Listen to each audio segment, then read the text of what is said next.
now that you've had some time to think about it, Rosie, or like, where's your head at right now? Just disappointment that what everyone's fears were is the reality. This group didn't get it done after all. Like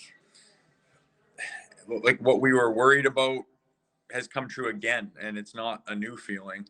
But like, so what does that mean, and what are the changes going to be made? And now that whole new discussion comes on, because I think it's inevitable that Mitch Marner's gonna depart the Toronto Maple Leafs. So that's the next big conversation piece. But it's game 5 and game 7 to me, like, and it's to everybody. Like, you could hang your hat on the fact that this team did get better. Like, I don't think that's arguable. Everybody said that, everyone saw that. They went to game 7, like they pushed the Big Cats to 7. Like, there's things like that, the pieces they put in place, the goaltenders we have that are both phenomenal. Like, there's so much positivity, and there has been all year, until inevitably they do this, and it's game 5 and 7, and that just rips everyone and says, okay, like, there's a pattern here, and you have to try to do what you got to do to break it up. And everyone agrees that that's not good enough out of their star players. Everyone agrees that you need guys that maybe have a different style of play, that's just maybe gritty or more passionate or just more playoff worthy, because you got 3 really talented players, but I don't know, all 3 of them have had a history of kind of not rising to the occasion and not, showing up with and playing with their heart and their balls. And it's just, that's what you need in the playoffs. So they're taking heat for that. And the only change that you can make logically is the Marner thing. So that'll be on everyone's list. But again, the disappointment in the jerseys on the ice and stuff, it's game 5 and it's game 7, and it was passionless. So that's what you get, I guess.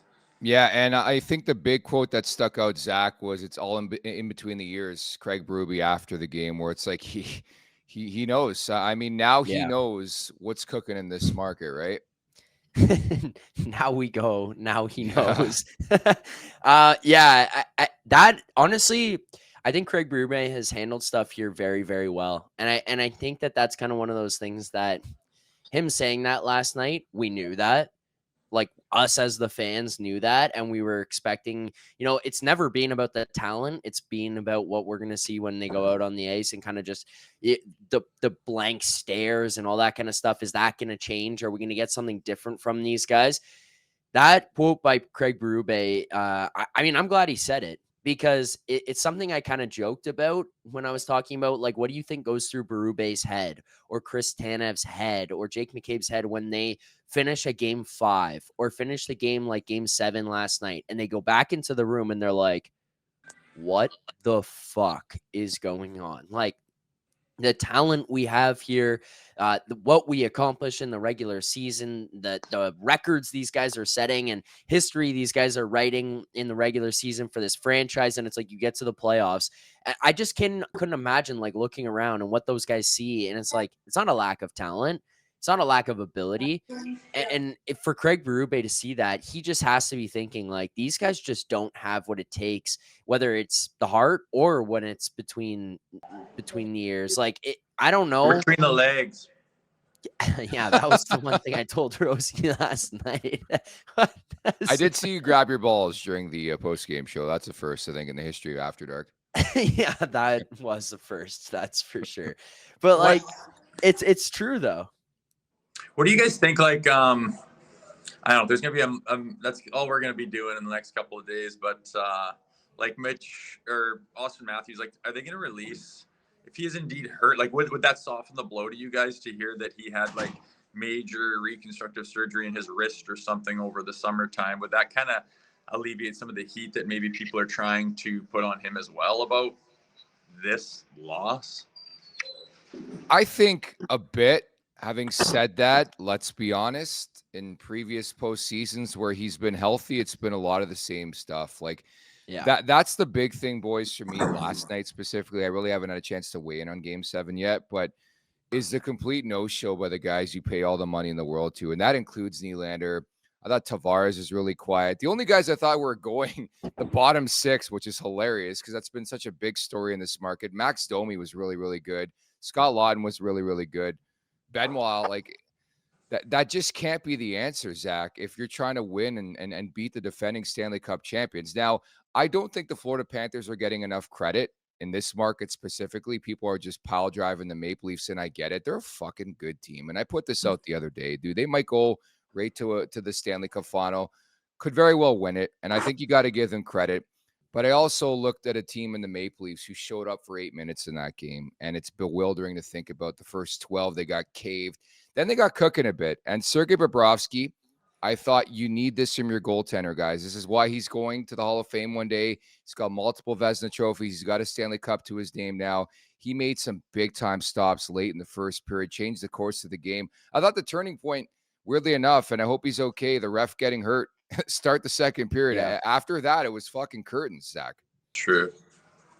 It was like that. That was the moment that was just enough for these guys to see ghosts in whatever form it was going to be, where they were like, oh, never mind. I don't want to be here. Let's get out of here. Like, I don't know. You guys have probably been around it in any sports or anything where it's like someone gets a serious injury. I'm sure you guys have seen them all the time. And it kind of spooks you a little bit where you're like, oh, and then it like makes the rest of the game a little bit weird. It was like that was the moment for the Leafs. And it was like, game 7, the Panthers were just like, check, please. Yeah, the Panthers were like, fuck it, we'll take out the next guy's eye. I don't give a fuck. And the Leafs were like, no, we're good. We're okay to finish this thing up. Let's get out of here. We'll play the rest of this game under protest. The ref got hurt. Like we're out. That's all for us.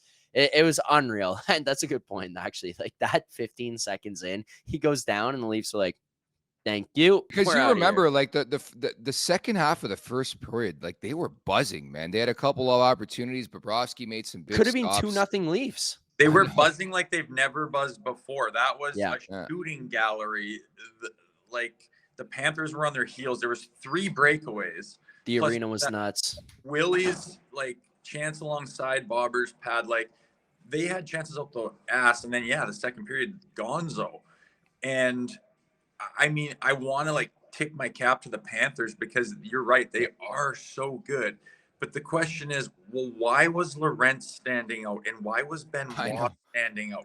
Because they were just they just unleashed their bridle and just went, I'm fucking just going to try. Like I'm throwing the kitchen sink at it here. And the other guys don't. Like all the guys you just mentioned, they were not very noticeable last night. But like, how can that be? Like, that's where the problem comes in. How can that be? How can you give them a break? And how can that be lessons learned? Like I know it's a big market and I know it's tough. And I get what they're saying with the stuff about the market. And it's not blaming the media for it. It's just saying that there's so much of it. It's so overwhelming and consuming that it's like, it's difficult to perform here. That's why they haven't won in years and years and years. And that's why players have come here and been dog shit and then go back somewhere else and flourish again. It happens all the time. It's because it's hard to play in Toronto, and that's not the media's fault. That's not the fans' fault. That's just a microcosm of the situation. That's just where you find yourself. That's what it is. You're not going to change it. So you got to bring in dogs who invite that kind of shit and do what Lorentz and Benoit were trying to do, but they're not designed to win this series. That's where everyone's mad at the Stars. Like, and it kind of makes sense.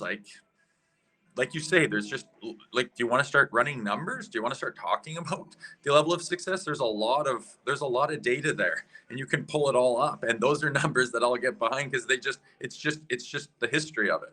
They've done it a million times. So here's a fair question, and Zach, you can go first. The calculator community. Make sure to check out more of our content right here on the Leafs Nation YouTube page. We got long form interviews, we got clips, we got epic rants by Jay Rosehill. We simply have it all. And don't forget, you can find out much more at theleafsnation.com. Thanks so much for watching.